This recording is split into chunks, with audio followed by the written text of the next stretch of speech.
Day 8 of the Stanley Cup playoffs started with a bit of a somber note, but definitely got riled up, and only a way Ducky would want it.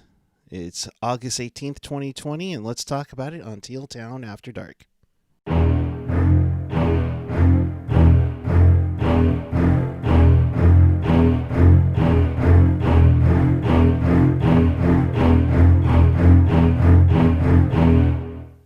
Good evening, everyone. It is Tuesday night, August 18th, 2020, day 8 in the Stanley Cup playoffs.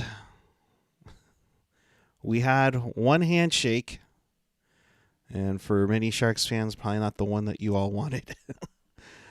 But welcome to this edition of Teal Town After Dark. We do this after every single night in the playoffs that I'm available. So if you want to be part of the show, here's how you're going to do it. Join us and fellow hockey fans and Sharks fans in the page or the app in our YouTube super chat. Of course, all donations go towards back to the show for site costs and everything, so we appreciate that immensely. Also, follow us on the social, Twitter, Instagram, YouTube, Facebook, SoundCloud, Reddit, and our Discord, where we were having some fun earlier tonight playing Chelsea Dagger. Unfortunately, we couldn't do that too much. But you can find all of those at Tealtown USA. And, of course, for more Sharks content, hit us up at tealtownusa.com. Wow. Well. So, Vegas. Yeah, great. Oh, well. Hi, everyone. PuckGuy14 here. Good to see you all. Thanks for joining me, as always. Appreciate it as immensely as possible. Make sure you hit that subscribe button and tell all your friends. Appreciate all the support I can get along with the crew. You, me, both, my friend. Bracket busted. I was hoping Chicago would be coming out with the upset, but alas, no dice. No luck. The dealer got 21 while you were holding a 20 in the blackjack table, or you were waiting for that last wheel to come in and didn't hit that flaming 7 on the slot machine. Yeah, we could go all night with the Vegas casino jokes, but we can't. So, Patrick Tyler saying, I wouldn't count on the winner of St. Louis Vancouver having a snowball's chance in hell of beating Vegas. Well, that's the thing. This year is different. Remember that, folks. It is like the old 1 through 8 in the conference playoffs. So they'll get the lowest seed, which right now, we'll just put this up really quick. Right now, you're looking at, unless Arizona or Calgary come back, yeah, you're right. It's going to be St. Louis and Vancouver that will decide it, and that'll get them to the second round. You kind of hope that it's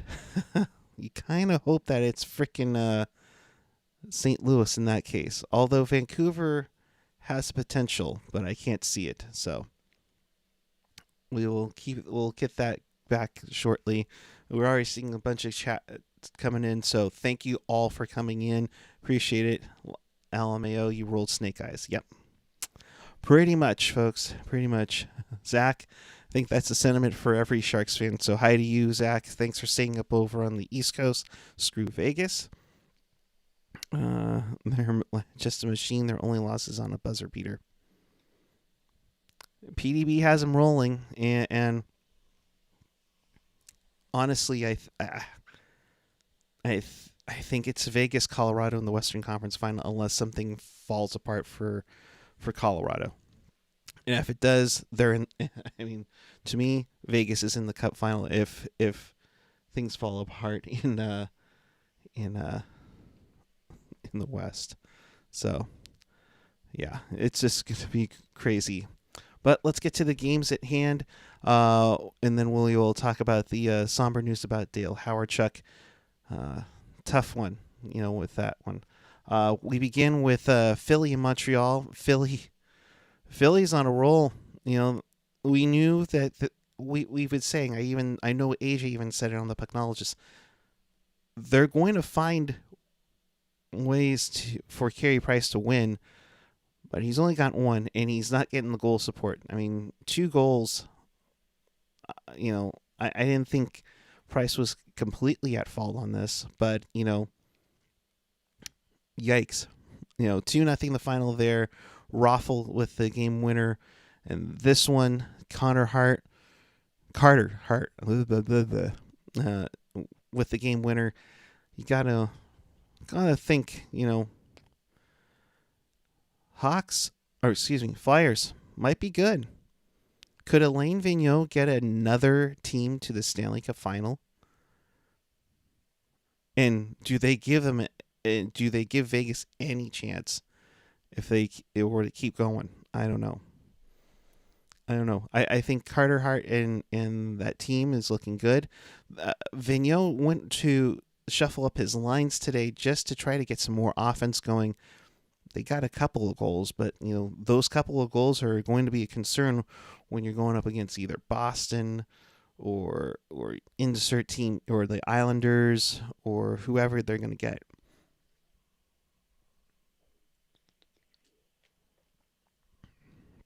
Plain and simple.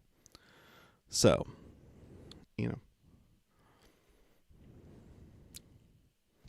I don't know. I think Philly's on a good run right now, and with Carter Hart doing his job, if they can get the offense like Vigneault wants, plus maintain good solid defense, Philly's got a chance, man. They got a shot.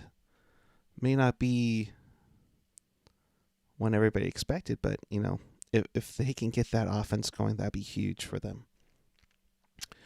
We go over to the West where Joe Pavelski and the Dallas Stars eke out a 2-1 victory over Calgary to go up 3-2 in that series. Jamie Benn gets on the scoreboard. He scores and then immediately puts himself into the net. Doesn't count for 2, Jamie. Doesn't count for 2, but good to see that you actually are in the playoffs now on that one. Backlund with that goal. And it was kind of cool to have that it was almost like behind the far net, so you can totally see on ice level where that shot was going, and Khudobin had no shot. And to me, it's a kudos to goaltenders. It's like, how in the world can you see that when you have all of that in the way? I mean, it's just amazing, in my opinion, for that one. But Dallas finds a way to get it done again, and Klingberg with a slapper that beats Talbot, and Calgary's up against the ropes like we thought they would be. Game 6, Calgary will have the last change because that's essentially what home ice advantages come down to now in these playoffs. It's one of those things where maybe Dallas is the better team. Dallas has the better net minding, has a solid defense, has a good scoring defense, have good scoring forwards. But I think one analyst said this is Dallas's game. This is the way Dallas wants to play. They can play strong defensively, and when they need to, they can score goals. We saw it with Pavelski on Sunday when he scored his hat trick, but they also can play strong defense, get in the way of block shots and everything, do what it takes to win. So kudos to Dallas. Can Calgary pull it off? We'll see. And if not, what will happen next for the Calgary Flames? They've been through a heck of a year, considering everything that's gone on, even back as far as November, when all the Bill Peters stuff happened. So it remains to be seen for that one. Then the Capitals. The Capitals finally showed up. Ovi with 2 goals tonight gets the Caps back sort of into this series. They're down 3-1 to the New York Islanders. You knew the Capitals were going to get a game out of this. I would have been extremely shocked if it were a sweep. Would I be shocked if it was an Islanders win? No, not so much. Not so much. But it's always good to see the the Islanders get their victory in the first 3 games. Then, of course, the Capitals with this one. Holtby played fairly well. What did he have? I'm trying to pull it up here. Pull up the stat sheet here. But 3-2, Holtby with the victory in that one. I'm surprised we haven't seen Thomas Greiss yet. Like we've seen where they've gone back and forth with goaltenders in these playoffs. Like with Leonard and Fleury, or even Bishop got in. But the Islanders get off to a good start. They were up 2-0.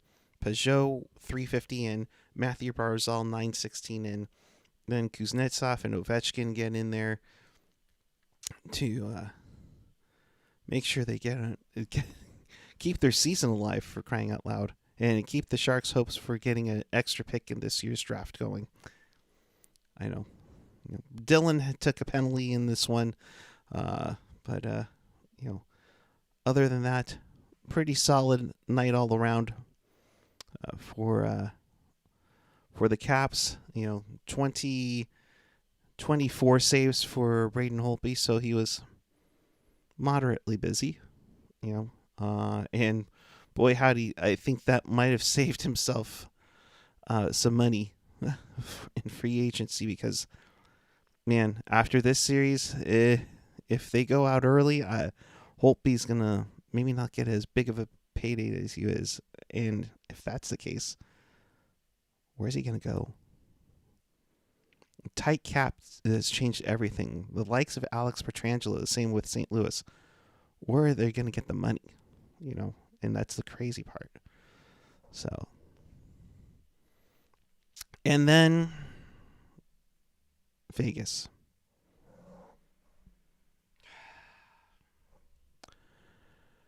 They came to play tonight, folks. So did Chicago. I thought Chicago was out to a 2-0 lead.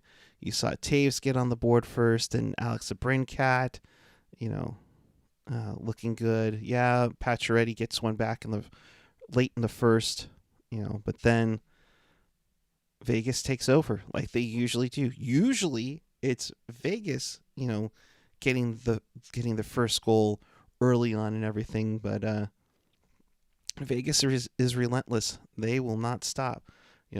Max Pacioretty, Mark Stone, Alec Martinez, Alex Tuch, guys that they bank on to be their guys, got it done. Patrick Kane had a sweet goal at 4:02 of the second period, made Leonard look like a rented mule, as Mike Lang of the Pittsburgh Penguins broadcast would say. But Leonard hung on and kept these guys out of it. The question being, with Leonard taking care of things, and yeah, Felix, you're right. Chicago showed a lot of fight in this one until late in the game, where you could see they were tired. Kudos to the Hawks giving a fight, but too little, too late. I mean, you were up 3 games. They were down 3-0 and just did not show up completely. And Patrick Tyler, you're right. It is what it is with Vegas. They're just good. They're just good. And to those 10 GMs who had to give up a boatload to make sure, don't grab this guy in the expansion draft. This is your fault. You made that team what it is. So good on you. Doug, you got away with one for just getting Schlemko let go. Oh, man. Now PDB has won a series. Now they sit and wait. Now they'll sit and wait. Races Fan Rocks 4. Is Vegas better than the Avs? Oh, man.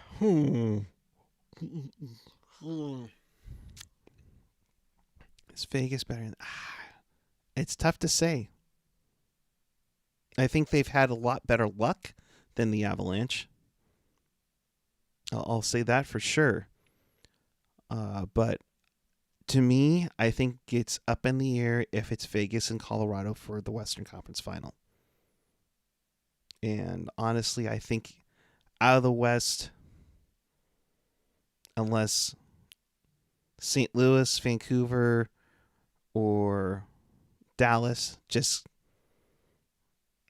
dominate from here on through the second round, you know, I can't see anybody else beating them out of the West except maybe Colorado. So that's it. I mean, Vegas is too deep, and we've mentioned it ad nauseum overload. You know, they have 4 second line units. Depth is aplenty. I mean, they have so much in the minor league system as well. You know, and they just know how to execute. You know, I mean, PDB, he's sitting golden, not to no pun intended, but he's sitting golden right now. I mean, think about it. He's got a team that is built to go deep, that has all the depth in the world. You know, maybe a scotch better depth than the Sharks had last season. Let's be honest. Last season was probably the Sharks' deepest roster, arguably, in PDB's era. And they were 10 minutes away from going home in Game 7. Hell, they had to win 3 elimination games in round 1. Otherwise, they were such a huge disappointment with all the talent they had. Huge disappointment. You know, Felix saying, so help me if Vegas gets past Colorado. If they do, you won't hear the end of it. It won't. And can't wait for Seattle to get the same rules. Can't wait for Vegas to be exempted from the expansion draft. Yeah, great. Ruben saying, I think the Avs are the faster team, though. Yeah, I would definitely give you that. Vegas is no slouch, though. That's for sure. That's for darn sure. They are no slouch when it comes to taking on the teams. So let's take a look at the brackets. We'll begin in the West. Vegas wins their series 4-1, so they will take on. They will go to the second round for a yet to be determined squad. It could be the likes of Arizona, Calgary, or the winner of the Blues Canucks series. They cannot face Dallas or Colorado in round 2. Out of those 4 teams, I think St. Louis has probably got the best shot to take them down, unless Vancouver, with their speed, can maybe stick with them. But I think they're getting shown that what they did in the first 2 games against Colorado, against St. Louis, that it's catching up to them a little bit. The Blues figured it out, and now they're on a roll. So, as for the rest of the series, tomorrow you have the Avalanche trying to close it out against the Desert Dogs. Wednesday at 2:30. St. Louis and Vancouver will be the nightcap tomorrow at 7:30. That series is tied at 2 games apiece. And then on Thursday, as of the making of this graphic, that time was not yet announced. I'm sure it is now that Vegas is finished off that series. Dallas and Calgary, with Dallas up 3-2, can close it out on. And the times haven't been released yet for those dates, so we'll keep you posted and see if any of it comes out. Trying to see if there's any info about it. They're probably just gushing over. Yep, they're still gushing over the second round. We have 3, 4, 5. Oh, six tweets about the Vegas Golden Knights going in the second round per NHL Twitter. That's great. In case you just need more gushing over the Golden Knights. So no update yet on when those games will be on Thursday. There are a couple others to go over in the East, and we'll take a look at that right now. Thank you. Philly and Montreal will play again at 5 p.m. They're the primetime game on Wednesday, so they're coming right back with their back-to-backs. Philly can close that one out and move on to round 2 with a victory. Carey Price and Montreal will try to keep their hopes alive. The early game tomorrow morning at 9 a.m., Tampa Bay and Columbus. Tampa Bay hoping to close out their series at 9 a.m. Yeah, a lot of 3-1 series in the Boston, in the eastern side. Boston and Carolina. Boston can finish off the Canes at 1 p.m. tomorrow with a victory. Carolina hoping to come back into the series. Carolina, mind you, for that matter, got Jordan Staal back. He practiced today. We'll see how it goes. He'll be a game time decision. Wouldn't be surprised if Shevchenko gets in there and tries to give it a go, but I think he is done. He is done. And the Islanders are up 3-1. They will play Thursday again at a time to be determined. So right now you're looking at just 2 games for sure on the schedule for Thursday, depending on what changes in the series that goes on. So we have 4 games on the schedule: 9 a.m. Tampa Bay, Columbus; 1 p.m. Wednesday, Boston and Carolina; 2:30 you have I'm out of it, folks. Colorado in Arizona, and then at 5 p.m. you have Montreal and Philadelphia, and then the nightcap 7:30 Canucks and Blues. So 5 games on the schedule. We could be down to just 2 by the end of tomorrow when you're joining me on here. So that takes care of what's going on in the Stanley Cup playoffs as of this moment. And it's an unbelievable run. The East, I can't believe it, all 3-1 series. Let me throw that back up. And only the 6-seeded Islanders is looking like an upset. So it is what it is. Islanders were on a good run, so we'll see what happens there. But I can't see the Capitals just bowing out really quick. And again, for you Sharks fans who are hoping for good luck with the picks, not looking good. Not looking good at all. Remember, part of the Brendan Dillon deal is they sent a 2021 third-round pick to San Jose. That gets upgraded to a 2020 third-round pick that I believe was originally held by Arizona in the 2020 draft.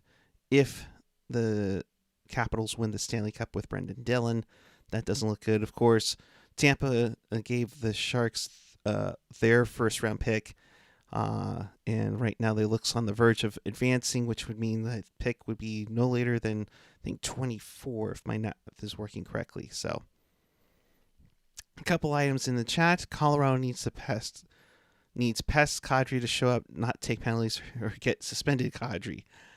True, although he's been contributing in so many ways that it's really irking Leafs fans. Oh, man. That trade is not looking good right now, and Kadri is showing that he can be disciplined and being careful and doing his job. So, Eric, you're a trooper for doing all this, your work schedule being what it is. Yeah, I have to be at work at 4 a.m., but I don't care. I love talking hockey, love chatting with you guys. One day I'll have another co-host joining me for these. We'll get to it down the road, and with the series coming to an end potentially a lot earlier. We'll have to figure out something we'll do in the meantime. We'll figure out maybe a Hockey Jeopardy, Hockey Millionaire, maybe even a Jersey jargon. You have something in the works for that, so stay tuned with that, all right? But for now, unfortunately, hate to go with the skid and change to the topic of it all. But we talk about a passing, and we know one of the biggest things is hockey fights cancer. And unfortunately, hockey lost a good one today with Dale Hawerchuk, longtime Winnipeg Jet, Buffalo Sabre, also played a year in St. Louis and finished his career finally going to the Stanley Cup final with the Philadelphia Flyers. And in fact, that year, he made the All-Star team, and he was a member of the All-Star team in San Jose for the Eastern Conference with the Flyers. Succumbed, unfortunately, at age 57 to a tough battle with cancer. If I remember correctly, they looked at him, and it was progressing very well. In fact, I think he was able to leave hospital not too long ago, and then it just came back, and it's unfortunate to see. Dale Hawerchuk was the top pick in the 1981 entry draft by the Winnipeg Jets, kind of being a savior of sorts for the Winnipeg Jets 1.0 franchise. They celebrated his arrival and signing at the infamous corner in Winnipeg on Portage and Main. If you're not aware with Winnipeg, it's a very popular corner where they go to celebrate big things, like whether it's the WHA championships. I think even Bobby Hull signed his $1 million contract out there.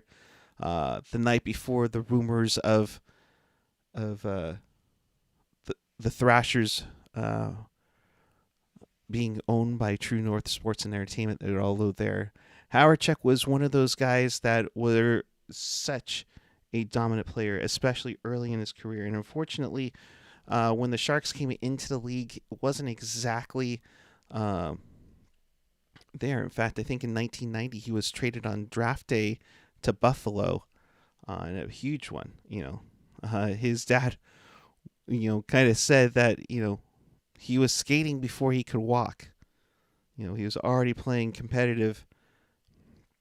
And by age 15, he was offered a tryout by the Oshawa Generals in the OHL. Now, for those who are not familiar with the OHL, you have to be 16 years old to get there and enjoy it. So, but he was just such a great player. He was picked ahead of future Hall of Famers like Ron Francis, Grant Fuhr, Chris Chelios. It was at the time one of the greatest turnarounds in NHL history before the Sharks did it. The Jets had a 48-point improvement. He became the youngest player to reach 100 points. Eventually Sidney Crosby would take that over. He'd win the Calder Trophy by playing for Rookie of the Year. He played in the All-Star game. He was traded in 1990 to Buffalo for Phil Housley, Scott Arniel, Jeff Parker, and they swapped first-round picks. And he would finish with no fewer than 86 points.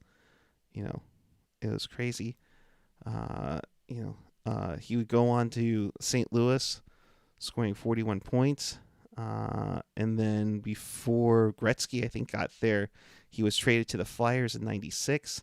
He would finally make his appearance in the Stanley Cup final that year in 97, only to lose to Detroit. And that was the only time he really got past the second round. So, a great player. He coached the Barrie Colts of the OHL. And one of the things about that is that he got to coach Connor McDavid. he also got to coach Kevin LeBanc, and Banker had a tweet earlier tonight about it, quoting him from Twitter. Words can't express the sorrow I feel. Dale was an incredible man. He taught me so much and helped develop me to the person that I am today. I wouldn't be where I am today without him. My thoughts and prayers go out to him and his family. Hashtag Howard Chuck Strong. So, at age 57, Dale Hawerchuk, one of the great players in the NHL. We wish you a nice rest in peace. So condolences to his family, and yeah, it's just one of those sad days where you just want to say puck cancer. So with that, we will leave you with that. If you missed anything, you can catch us out on tealtownusa.com or your favorite podcatcher. Check out all our content as well. And thanks for the memories, Dale. Rest in peace.